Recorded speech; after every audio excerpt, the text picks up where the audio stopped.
And hello, everybody. Welcome to this latest Agentforce AMA session. I'm your host. My name is Philippe Ozil, and I'm excited to join you to present and talk about data cloud governance. So let me kick it off, and I will bring up first slide to give you a bit of a tour about what's coming up.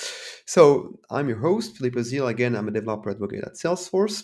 And I'll be presenting my guests in a second. But before I do so, just want to give you the forward-looking statements. We are a publicly traded company. We're going to talk about products, so make sure you make your purchasing decisions based on what is commercially available in the product today. All right. Also, a quick reminder to join the Trailblazer community, and in particular the Salesforce developer community. Here is the link to join our community. You can ask your questions online. We'll be monitoring the different social media channels, this being the YouTube, LinkedIn, and the Trailblazer community social group. Joining me today, we have Varun and Upone, and I will let them introduce themselves. So let me bring them up. Hi guys, welcome. You want to do a quick round of introduction for me, please? Absolutely. Hello, everybody. Thank you for joining in. We really appreciate your time. I'm a senior director of product in the data cloud team. I overlook governance, zero copy, and a bunch of other areas. So we are really excited to talk to you today and share our governance roadmap and take any questions at the end of it. Thank you so much. Upone. Hey folks, thanks a lot for joining. This is Afwan. I lead parts of our governance strategy and the data cloud team, and we're working across different initiatives at Salesforce to maybe bring this to life, including Agentforce. Really excited to share some of our innovations and get your questions. Thanks a lot for attending. All right. So as is the tradition, we will go over a kind of quick 10 minutes of slides, and then we'll go again and kick it off to start the AMA. So with that, let me bring up those introduction slides, and we can quickly go over those. The floor is yours. Perfect. Great. Yeah. Thank you again. So before we go into governance specifically, I think one of the key things we always want to look at is the broader view of how Salesforce as a company is really coming up with this new technology that is really helping a lot of our customers. So when you look at the AI plus CRM plus data play, that is where Salesforce is very uniquely positioned with all the data that most of our customers are using our customer relationship management products for. So what you see here in this visual is an ability for you to take your customer 360 data and the Agentforce innovation that we have recently announced that allows you to have those agentic experiences. But the backbone of the Agentforce and customer 360 is really the quality of data. That is where data cloud comes into play. So ensuring that you have the right quality of data, right governance on top of that data, whether it's structured or unstructured, giving you that data fabric that data cloud gives is one of the key components in the overall story. Yeah. Next slide, please. So if you, I'm assuming some of you are already familiar with data cloud, but just a high level primer on data cloud. Data cloud is an active data platform that allows you to bring structured, unstructured, zero copy, real time, batch, streaming. We support all these different ways to bring your data into data cloud, give you the ability to harmonize that data, and then you can activate that data. But what you see that is going to be the focus of today's conversation is the governance layer that we have added as a core foundation of data cloud. This is where we'll talk about tagging, policies, enforcement, and a bunch of concepts that we have announced. But essentially, one of the core pillars of data cloud is governance. So as you look at bringing data, harmonizing and activating, governance becomes one of the key new pillars that we'll focus on today and give you more deep dive on it. Yeah, next slide, please. All right. So let me just get into a little more detail on what we recently announced, what does it mean for you, and then we'll actually break it down further. So there are three main sets of capabilities. So firstly is going from coarse grain governance to granular access controls. That's the announcements we made in July of this year. And this kind of builds on top of the various other innovations like data spaces that we've previously done. And we'll kind of go into more details on that. And the reason we went down this path is to allow much more control across the life cycle of how data moves through different processes like segmentation, activation. How do we make sure that when agent actions are involved, we are making sure that the right data is available to the right user, whether it's a digital or a human user, and so on. And finally, ensuring encryption and private connect, which are more security oriented features, are front and center because we know that these things are critical for some of your sources that hold sensitive information.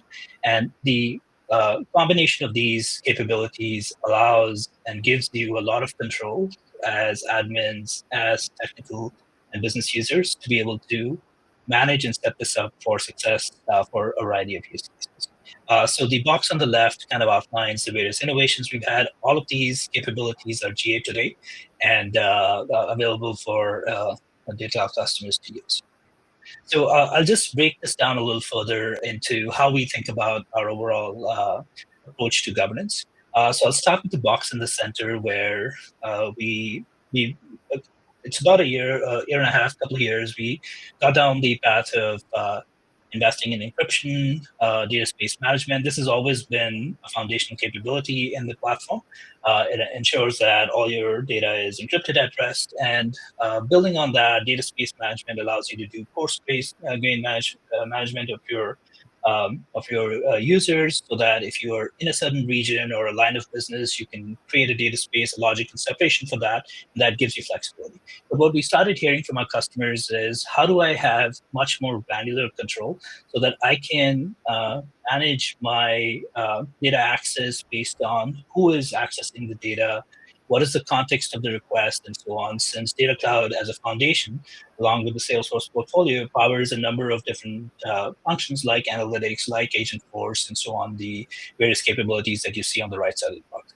So this is where the combination of tagging that allows us to give a scalable way for you to manage and manage governance across your portfolio, uh, along with the policy-based governance capabilities that include role level, field level, object level security, and access policies, including masking policies, so that you can obfuscate data based on specific conditions, and building on that with data purpose policies. Warren, do you want to kind of take the next couple of things? Yeah, absolutely. Yeah, and there's just a couple of points to add to what Upan was saying is that if you look at encryption and data spaces, like we'll go more detail into AI tagging and policy in the next couple of slides as well. But specifically for encryption, we our data was always encrypted, right? But what we have done here is that built a capability that allows customers to be in control of their encryption key. Like this is one of the key asks that a lot of regulated industry customers ask, and that's what we have delivered. Where in Salesforce ecosystem, you'll be able to create and manage the key. That is what we call as a customer managed keys.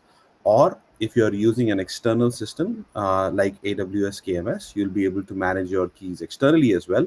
That is what we call as an external key management. And in future, we have a roadmap of extending that as well. But these are the two capabilities that exist today. And data space management as a whole is one of the key components that Upan just mentioned as well, that allows you to segregate your data and grant access to that data specifically at region, department, brand type of level. And we'll go more deeper into AI tagging and classification. What you see on the left is a key innovation that we are trying to do with the metadata exchange. So one of the things that you have noticed us is invest heavily is on zero copy integration and a lot of our connectors that exist in our product.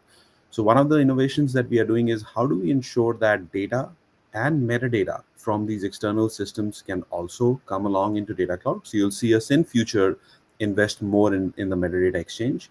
But one key thing that exists today is the private connectivity. This is where we want to make sure that when you are connecting your external sources into data cloud and you do not want your connection or your data to be exposed via the public internet, that is where private connectivity comes into the play, that allows you to securely connect your external sources, still leverage the same capability of data cloud. And the beauty of this entire platform is that once you have set up your encryption or data spaces or all the policies that we'll talk about next, the enforcement of this is consistent. So you don't have to worry about different layers when you go and access the data, whether it's an agent or it's an analytical Tableau dashboard or it's an activation or segmentation, it doesn't matter. The governance applied once is consistently applied across the stack to ensure there is consistency. Yeah. And I just want to add one point to that. This is not just for data that's in Data Cloud to start with, but let's say you define a new application in the future, or you actually have new data sources coming in. The beauty of this is once you've actually defined those policies and you tag that information as PII, sensitive, whatever, it actually applies the same policies without you needing to go and redo your security posture on access policies. The last thing over here is around third-party integrations. We kind of often hear from our customers that, hey, we've already invested in this tool. How do we make sure that we're leveraging that? So that's another series of investments that we're actively making that allows us to make metadata signals much more easily accessible across the ecosystem. So just building on that, we'll go a little deeper on a couple of these capabilities. Tagging classification allows us to do scalable governance so that if you've actually labeled information as PII, sensitive, confidential, etc., you have a way to ensure that policies consistently use that across the lifecycle. We also have an AI-assisted tagging capability that leverages techniques to suggest labels and tags based on the metadata that's available. And finally, we ensure that these tags can be propagated to all downstream operations that are related to the source tables and fields. This is kind of a good way to think about the flow. You start with objects and fields. Say you actually have tagged something as sensitive, SSN, etc. You can classify that information in different ways and then create a policy associated with those tags. This ensures that policies are consistently and at scale applied and enforced across the lifecycle of any access patterns across Data Cloud. And finally, it was really important for us to ensure that we bind this back with the permission sets that you've already defined in your core application. So we're not doing something separately. It actually closely brings together your various investments across the Salesforce ecosystem. Yeah, thank you, Juan. And so I think the three key things to remember. This is, I think, our last slide as well, and then we'll open up for Q&A. Our data spaces, AI tagging and classification, and policy-based governance. Like these three key things are important to recognize. So data spaces gives you macro-level access control for brands and region, but AI tagging and policy-based governance, think of these as two cornerstones for going granular in managing your access and multiple different types of policies.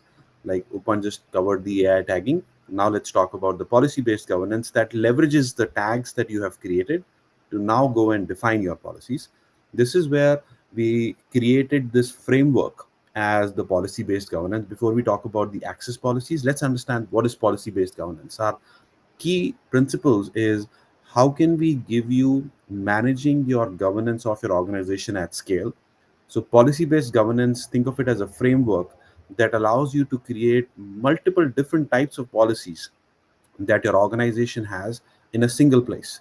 This is where you'll centrally create them, manage them, leverage AI, look at insights, all these governance related controls that your organization is looking at. That is what policy based governance is designed for. The first set of policies that we are announcing are the access related policies and masking policies, but you'll see us invest more and more given now you know what our overall vision is, where tagging and classification give you the metadata, and this metadata gets used while defining these multiple different types of policies. The policies that exist today are attribute based access control policies, where you can define policies at the object level, field level, and record level. We also have the masking policies, and the beauty of this is it works both on structured and unstructured data. So you'll be able to create all these policies and ensure that all your data is always protected. We also have RBAC as well, which is the role-based access control, which is, we'll talk about that in the next couple of slides, or maybe I'll just give a high-level summary for it right now. The RBAC gives you an ability to manage your access when you have limited set of objects using the same interface that you have, where you go to the permission set, and you select the list of objects. And the key difference between the two is when you're looking at managing your access at scale, that's where you use ABAC. And when you're looking at a limited set of objects, a very pointed need that you have, that's where you use RBAC. But these are all tools in the warehouse that are available to you to ensure you can manage your governance. Yeah, that's Philip, I think we're ready to get into the Q&A to see if there's any questions. All right, thank you so much for the great intro. Before we jump into the Q&A, I want to show quickly, I have compiled a set of resources thanks to what you already shared ahead with me. So this year, let's put you on the side. This here is a QR code which links to a trail mix which contains any kind of resources related to today's session. Obviously, we can add more depending on the questions we'll receive. And I want to invite you once more to ask your questions in the chat, whether it's LinkedIn, YouTube, or the Trailblazer community. And we already have a couple questions, so I'm going to start right away. And the first one will be, what are the best practices when defining data cloud governance policies for scale? Who wants to tackle this one? That's actually a very good question. So, if you look at like what we presented, one of the key things and the key principles that we have is how can you tag your data and create your policies leveraging those tags and classifications. Like, so I would say that for managing your governance at scale, the two key capabilities that we are investing in is the AI tagging and classification and the policy based governance. So AI tagging and classification is actually a very unique thing in terms of the breadth it can take. You can manually tag your data, of course, but we'll have AI assisted tagging where our system will look at your metadata, your past trends, your business glossary that you have created, the type of data that you have, and come back with the recommendation of here is the best tag that should be applied to your object. So any new object that comes in, you don't have to manually go and think about it. The system is coming as an assistant that is looking at all your past trends and data and coming up with the best recommendation that works best for you. So always look at tagging and classification as one of the key pillars of defining your access and your governance policies at scale. And the beauty of this is it works both on structured and unstructured. So as part of our next innovation, you will see us look at the content of your document and find out that there may be an SSN number or a PII information or a credit card information that's in the content of the document.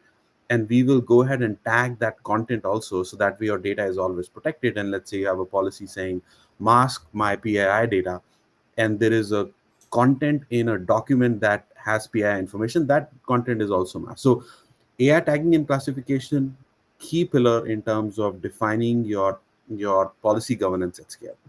Next is defining your policies itself. So once you have created your tags, either manually or using our AI technologies, next set is how can you define these policies that meet your business needs. So that's where policy-based governance comes into play. So this is where you are defining your object, field, record level, or masking policies to say, I want to mask my social security number and only show the last 4 digits, or I don't want access to PII data and only limited set of users in your organizations can do it. Like, let's say those are some of your policies that you've created. Now, the beauty of both these things coming together is you are never specifically specifying an object. You're always using a tag as an inference to create your policies. So there may be hundreds of objects that are tagged as PII, and new objects might come up in your life cycle that gets tagged as PII as well. You never need to come and touch the policy because your policy is saying protect my PII data. So that is where these two things are critical: tagging and then creating your policies that touches on hundreds of objects depending on your business need, and new objects are also automatically protected as well depending on the tags and policies you have created. That's a great answer. Thank you. We actually have a follow-up question from Mehmet on LinkedIn, and he's asking if the CRM already has some sensitivity classification in it, how would we merge it and like adjust with what data cloud tagging is configured to work?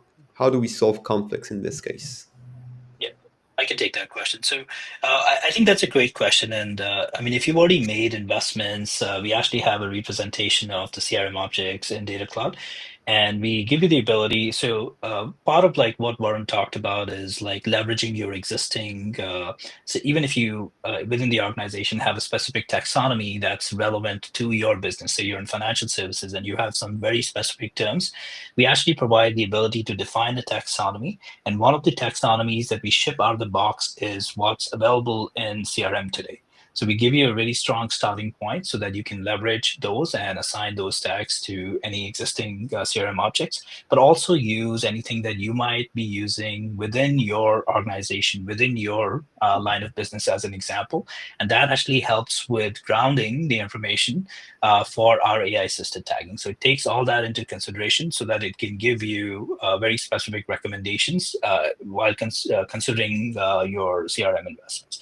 The other piece I want to touch on, just as a follow up to what Varun explained, is everything we described with policy-based governance applies to your RAG pipeline. So in essence, that's how we enable it across analytics, across Agentforce, across these various use cases. So no matter where or what experience that user is in across different use cases, say you're doing segmentation, you will consistently see the same data. You will be limited to the access of only what you're entitled to see based on those policies, and those policies consistently apply across a variety of use cases, no matter which use case you're in. Cool. Thank you. So I guess we covered this earlier, but there was a question from there on LinkedIn mentioning that you could bring metadata from the org into Data Cloud to have a vision of what's the classification. Is there anything to add here, or are we considered this one answered? I think we touched on this a little bit. Like the key thing is the notion of metadata interoperability is a really important foundation for how we think about data cloud. That's the foundation for how we design zero copy and our entire ecosystem for that. So you will actually see further investments because we know if you've actually invested, you've done some work to do quality indicators or tags or other access indicators. We want to make sure that those are interchangeable, interoperable with Data Cloud. And the important piece there is we often have to bring a little more context when we bring some of those external metadata indicators into Data Cloud, because something like confidential might mean something very different from the system it's coming in with how you've defined the taxonomy in Data Cloud. So we give you an ability to bring that together so that you can consistently apply those across your policies. Some of these things are roadmap investments, but that's directionally where we're headed. All right. Thanks for clarifying. Well, actually, three questions from Samiraj on LinkedIn. The first one is, why are data cloud policies not actually supported on DLOs? Is there something, a practical reason for that? So it is supported on DLO as well. Like so the policy that once you create. So ultimately, if you look at the what we were showing in some of our previous content, that policy is ultimately based on a tag. Like you don't even specify an object type at all while defining a policy. So you can tag a DLO and say this is my PII data, and the policy will still apply. So policies consistently apply to all objects in Data Cloud, whether it's a DLO or it's a data. DLO is a data lake object, DMO is a data model object, or you have calculated insights that you have created. Like those are all DMOs that we call in our system as well, or CIOs as well. But essentially, any content that is created in Data Cloud does not matter. It's a data lake object, data model object, calculated insight object. Policy consistently applies because you can tag any one of those objects and define a policy on top of that metadata. All right. And Philip, I want to add something to that. That's really important. We touched a little bit on AI tag propagation, but if you have a DLO that's related to a DMO or a CIO or another downstream object, we ensure through tag propagation that those tags flow and you don't have to go do that every time. If we know something is related, we actually connect that, we bring consistency so that policies and any access controls you put in place are consistently applied to any related objects on the DLO as well. That's a great clarification because it already covers the second part of the question. So it was targeting cascading, and Samiraj was talking about segments and memberships based on that. So I guess you already answered, but it is actually being cascaded. Maybe documentation needs just to add more flavor to Yeah. that cascading. I think let's make sure that we fully answer that. Like what Open said is absolutely correct, right?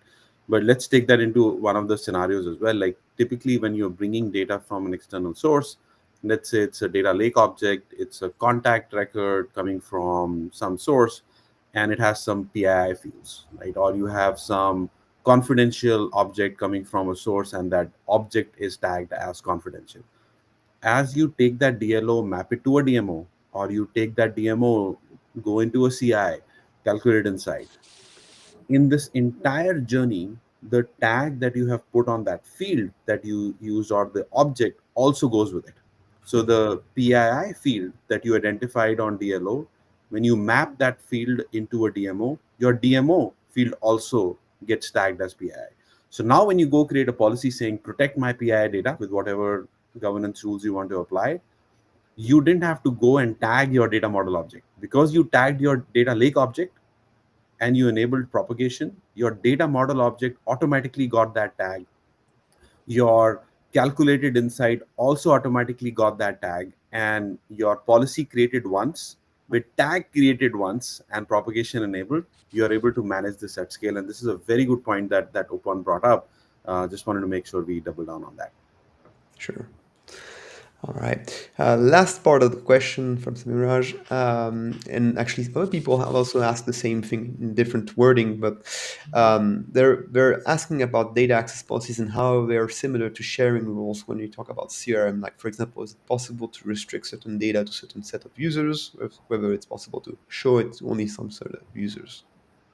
Yeah, so that's a great question. So I think the mental model is very similar, but the key differentiation is really around how do you manage that for not just a single user, but essentially any set of users. So one of the things that there's one slide that we have which we didn't talk about in today's conversation was, if you look at our policy structure, it is really this like a layered cake that looks at metadata at all layers for it, right? So if you notice the visual that we were flashing while creating a policy, you are actually never specifying neither an object nor a user, right? And that's true for object and field. For, of course, for record level access, you have to specify the object. But for users, you are never specifying that I am creating this policy for user A. What you're saying is that I am creating a policy to protect PII data, and this is applicable to any user who has these set of characteristics.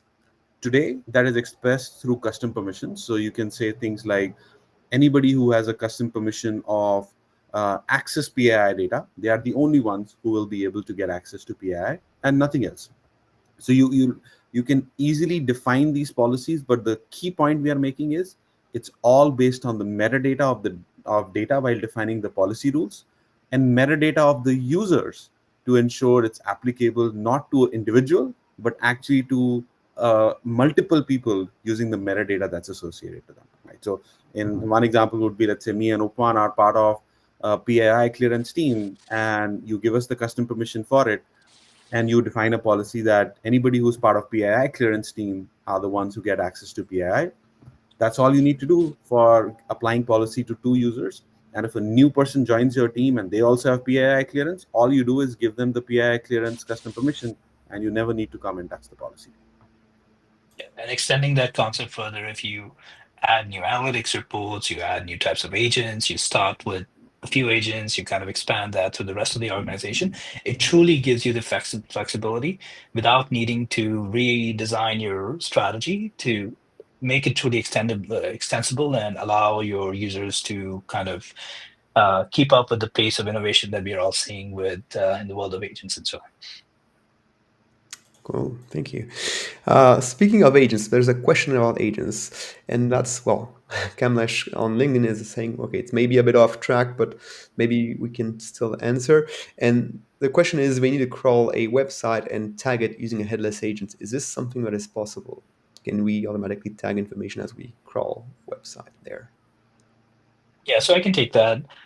The way to think about this is we are actually working on our unstructured side to see how to enable the crawling, but the tagging basically starts activating once the data touches Data Cloud. So think about it actually following the same process. And once that data is scraped through the website, it's actually bring through our connectors. Once you start bringing that in through streaming and so on, but you will actually receive that consistent experience. We have the same taxonomies, the AI tagging applies, but that would be the flow where unstructured content comes in from a website, gets mapped into our unstructured DLOs, what we call as UDLOs, and then the rest of the process kind of gets enabled through that as well. Cool. Still talking about agents and actually more on consumption, does adding more permission controls affects how crit consumption is taken into account in Data Cloud? That's a question from Paul on LinkedIn. No, there's no linkage there from a consumption standpoint. I think so that's the short answer. Right? We ultimately are looking at the data, and this is a security layer that's added to ensure that the results you get back are filtered based on what access you have. So there is no additional consumption related credits that we get. Yeah, just to build up to that, there's another important point to make there. Because we've actually invested and done this at the query and the access layer. So even if you have like conflicting policies or you have 3 policies that are probably saying different things, it actually resolves all that at the query access layer. So consumption typically happens at the query layer, but here we're actually doing the filtering post query that ensures that this happens, and we resolve any policy conflicts that you might see when you have multiple policies that might be conflicting in rare scenarios and so on. All right, thanks. That was a very complete answer. Okay, another question from Mehmet on LinkedIn. Today, Data Cloud, we have different types of data architecture constructs, such as DLOs, GMOs, semantic models, and he mentions that only the semantic model supports a data dictionary. And do we know if Agentforce still relies on a data dictionary completeness? And if so, how architect should approach working with structured data in Data Cloud? Is that something? I think maybe we can take that separately also, because I think that touches beyond governance. But I think there are a lot of constructs that Agentforce has that allows you to look at that. But I think that's probably a question that we should take offline, All given right, it's unrelated to governance. completely fair. All right, thanks. Let's move on then. Question from Aaron. Will the taxonomy for the tags be shared to the semantic model for analytics? Yeah, so I can take that. The intent is that's directionally where we are going through some of the investments where I think even with tags, we're actually hearing from customers that they want more descriptive tags. They want semantic meaning associated with tags and so on. That's actually an active area of investment where not only semantic models, but even when you think about ontologies and some of the more sophistication that we see with business definitions associated with tags, labels, or even metadata, that's something actually you'd see as a roadmap team that we are actively investing in, and we'll start sharing more information in the coming months. Got it. Maybe some Dreamforce announcements. Who knows? All right. Another question from Paul. Are any agentic features coming out to review the data versus the permissions in Data Cloud so that we can check for the effect of the permissions and modify them if needed? Yeah, that's a great question. So uh, it's a roadmap item for us, but we are currently working on it. I think one of the key things we do want to build is, given we are so metadata driven, and you are defining these policies using the tags and classification and the user metadata. One of the things we want to do, two things rather, that we are currently building. Again, this is safe harbor, so future looking roadmap. One is around the summarization of your policies, and second is around troubleshooting and taking an action on top of that. So summarization is that, like I said, given we are so metadata driven, a policy summarizer will be able to help identify, while you're defining the policy, that what are the different objects or rows or fields, depending on the breadth of your policy, that this particular policy is going to touch. So you have clear line of sight of what is the impact of your policy on your objects and fields. The second is around the agentic experiences for troubleshooting, where scenarios like somebody reaches out to the administrator and says that, hey, I don't have access to certain records, or I don't have access to certain objects. So you can ask these types of questions to the agent, which will come back with exact policies that are impacting that behavior and a call to action that you can take to help resolve it. So those are the two first level of agentic experiences we are building. There are many more that are in the pipeline, but these are the first two active ones that we are currently working on, and you will see us make this available to our customers, like hopefully by early next year. All right, thank you. All right, more of a general question. What are the key steps we need to take with data cloud governance when adding a new source? Is there like a set of checklists that you need to complete? Yeah, I can take that. I think we've kind of touched on a lot of concepts, but the key thing here is we actually designed this to make this a truly scalable platform when you're bringing in a new zero copy source or adding a new source, because we've actually established a tag-based approach to do access governance, policy-based governance, and so on. Essentially, when the data comes in, you can activate your AI-based tagging, or you might actually have tags already assigned. Once those tags are assigned, maybe those tags are already associated with policies. So that would be the first step. Bring the data in. We already have well-established practices for that. Run your AI tagging that actually suggests tags. If you are confident with the suggestions, you can do an auto approval. If you want some human involvement, we give you the flexibility to do that. Once you've set that up, your policy is already defined on how, as an organization, maybe globally or by line of business, you want to treat PII, you want to treat certain conditions. That might be a research or division within your organization. You want a higher level of scrutiny over there. So it gives you a lot of flexibility, but tagging basically ensures that those policies are defined. Let's say you have some new data types that you don't have existing policies. Once you've established those tags, you can actually define add-on policies or enhance your policies to take care of those additional components as well. But it gives you a fairly flexible approach to do that. And the other key thing that Warren touched on earlier in the conversation was we actually use the same policy predicates for structured and unstructured content. So mostly what we're actually seeing is a combination of those types of data coming from common sources. And once you've defined those policies are consistently enforced across a range of those data sets.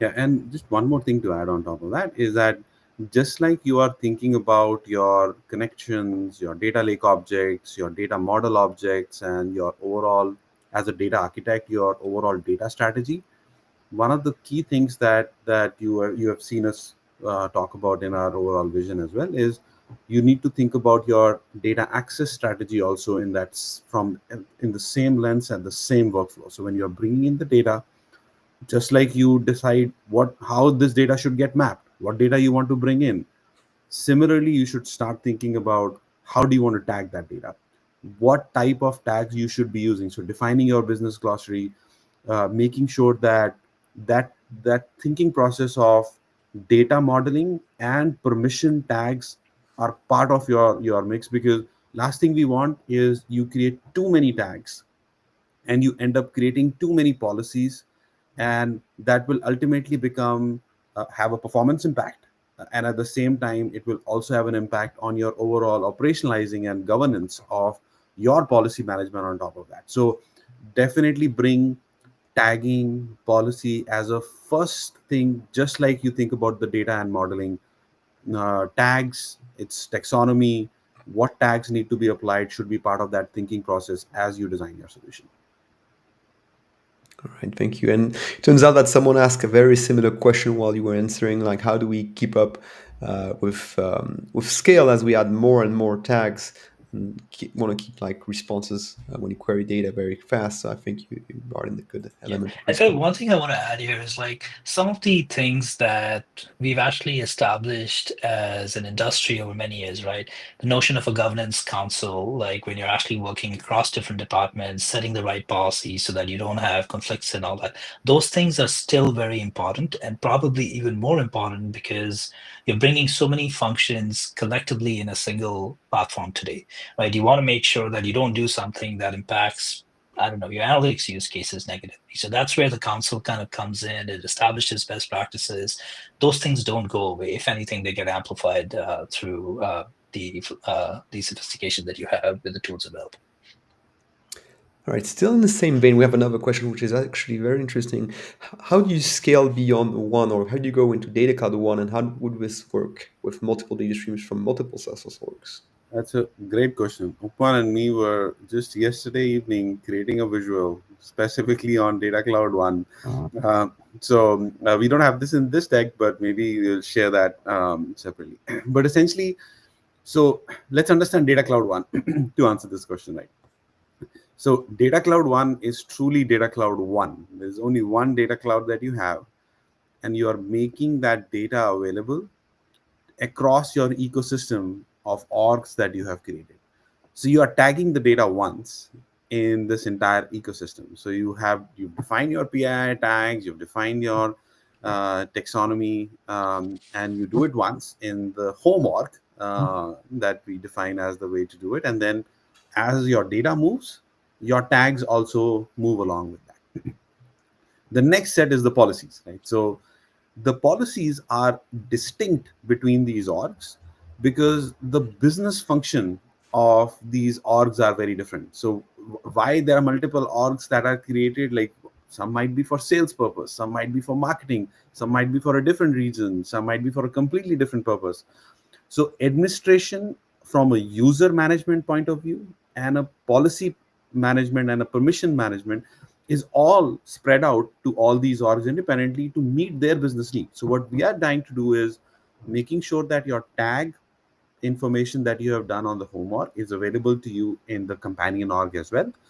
And then from that, the companion org administrator can define the policies to meet their business need. That's the current state. Now, one layer above that, that we is a roadmap item for us that you will see us coming out next year, is can some of the policies that you have defined in the home org can also be made available to the companion org, so that you don't have to start fresh. Like there may be some very complex policies or maybe some organization wide policies that you do want every org to get, so you don't have to go and redefine it.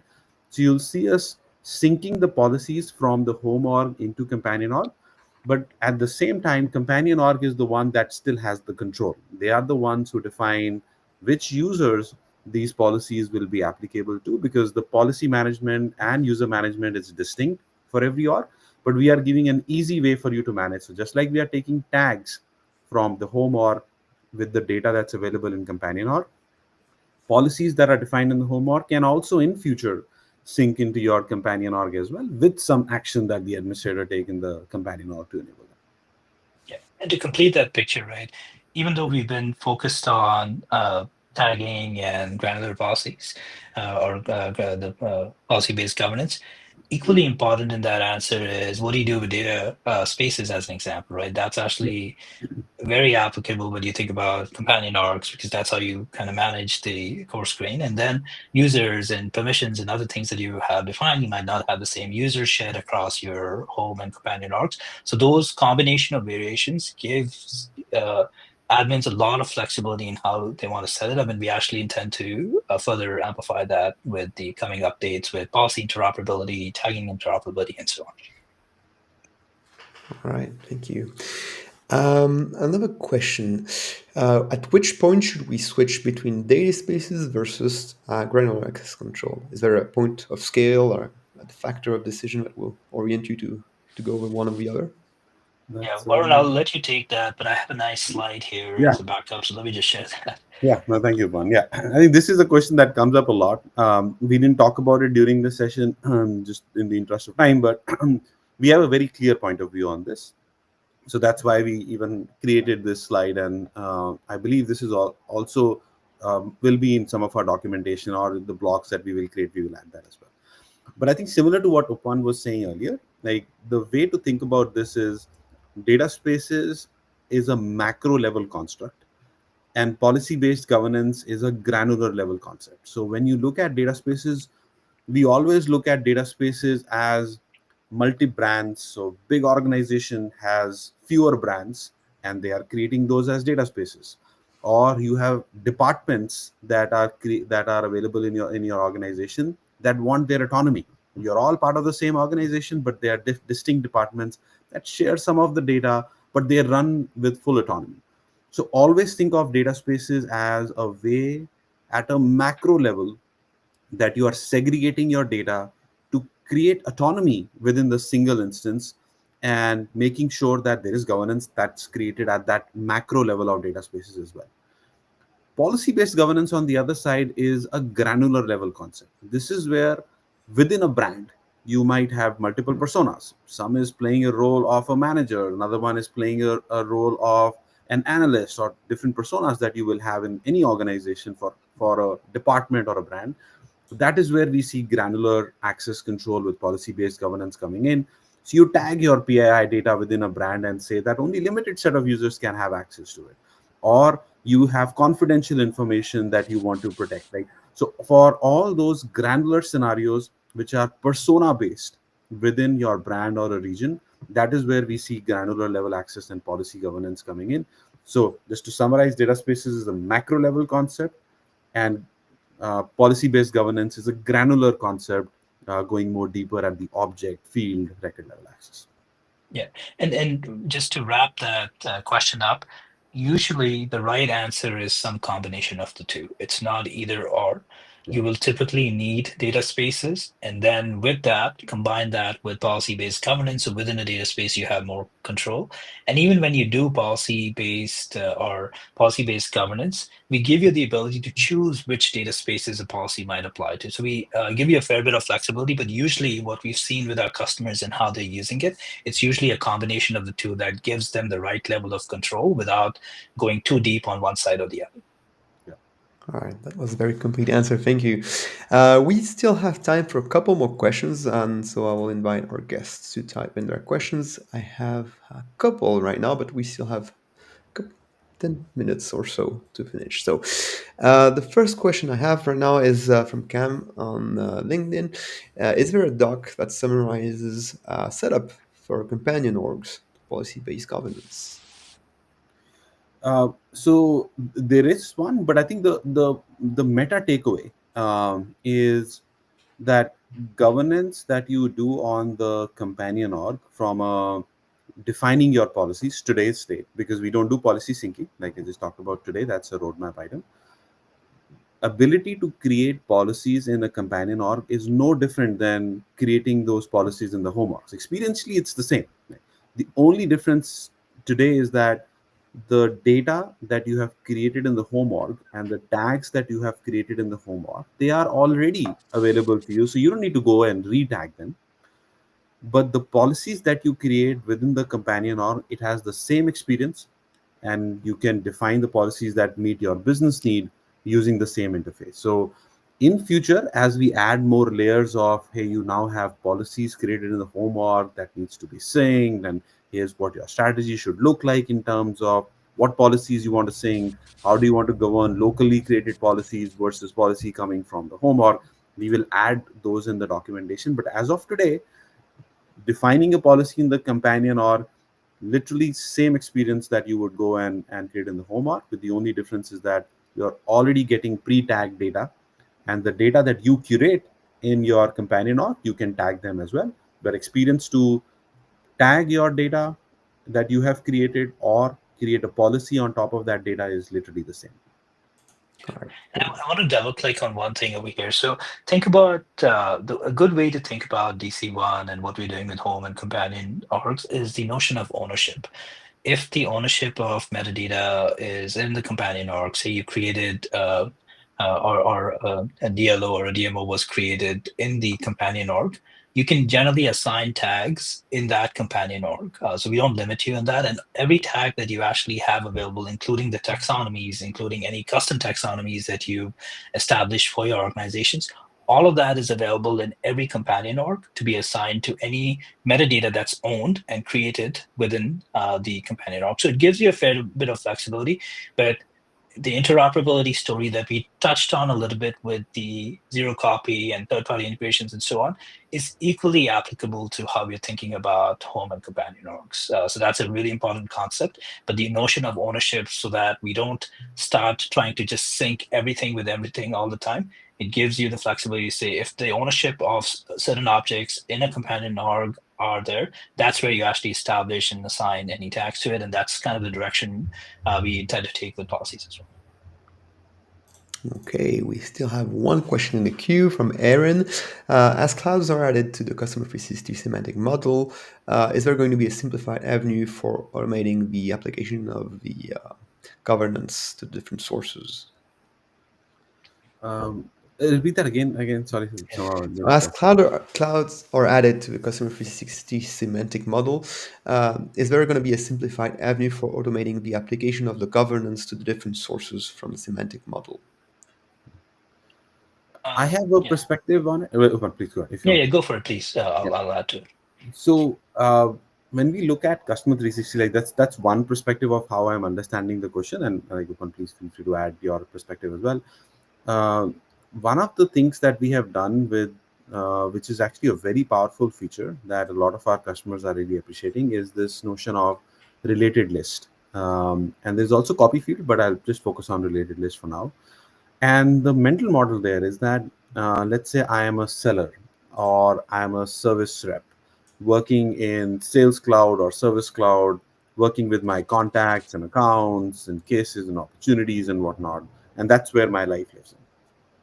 But with the power of Data Cloud and the overall Salesforce ecosystem, we are able to get a lot more data about the same customer in Data Cloud that is not available inside the Sales Cloud, natively stored inside that org for that matter.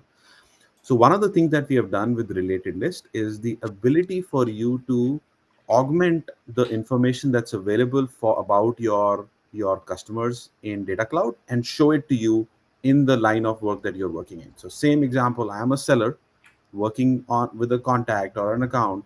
I now will be able to see related information about my contact that's stored in Data Cloud, or maybe zero copied from another source but powered through Data Cloud. So the power of that is you now have a full customer 360, which is beyond the data that's stored in core but coming from Data Cloud, or in some cases zero copy as well, and giving you a full picture. So that's the first thing to understand.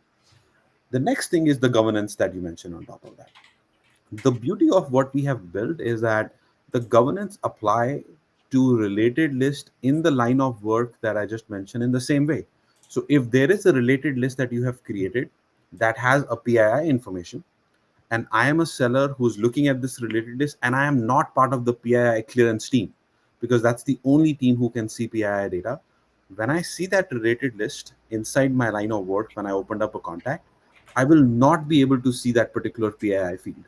So consistently, the policies are applied across the board. So the related list give you the ability to open the gates up and get additional information about the same contacts, and the governance that you have applied also apply consistently inside that related list as well. All right. Thank you. I believe that was the last question, so we can wrap it up. Do you want to say some last words, famous last words, or should I wrap it up? I think just a 30-second overview. I think we are all really excited about this initiative. Like the vision we have, what feedback we are hearing from customers, existing customers who have been extremely successful during our pilot and with the launch. We see this as a really key component and a key ability that exists in our platform that's really going to help power you.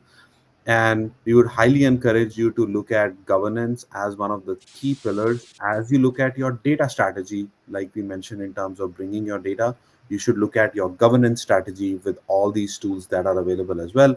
So we highly encourage you to keep this as the first thing. As you look at your data strategy, look at your governance strategy as well in the same way. Yeah.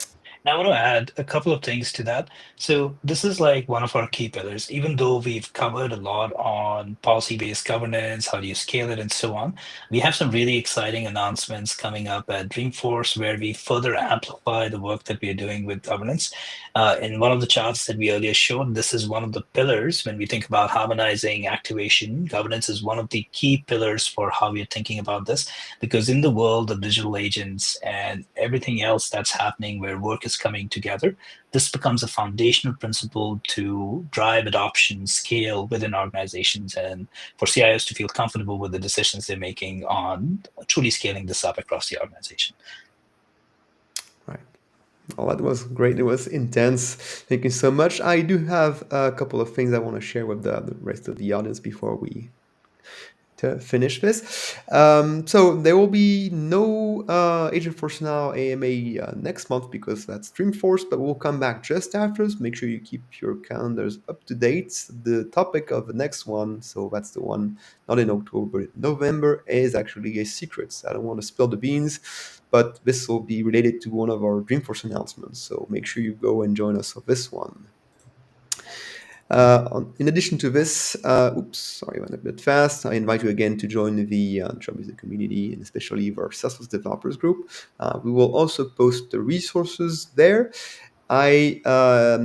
As we were talking during the session, I actually added a couple more resources to the trail mix. So if you already bookmarked the link, you'll want to revisit the link of the trail mix that I shared earlier.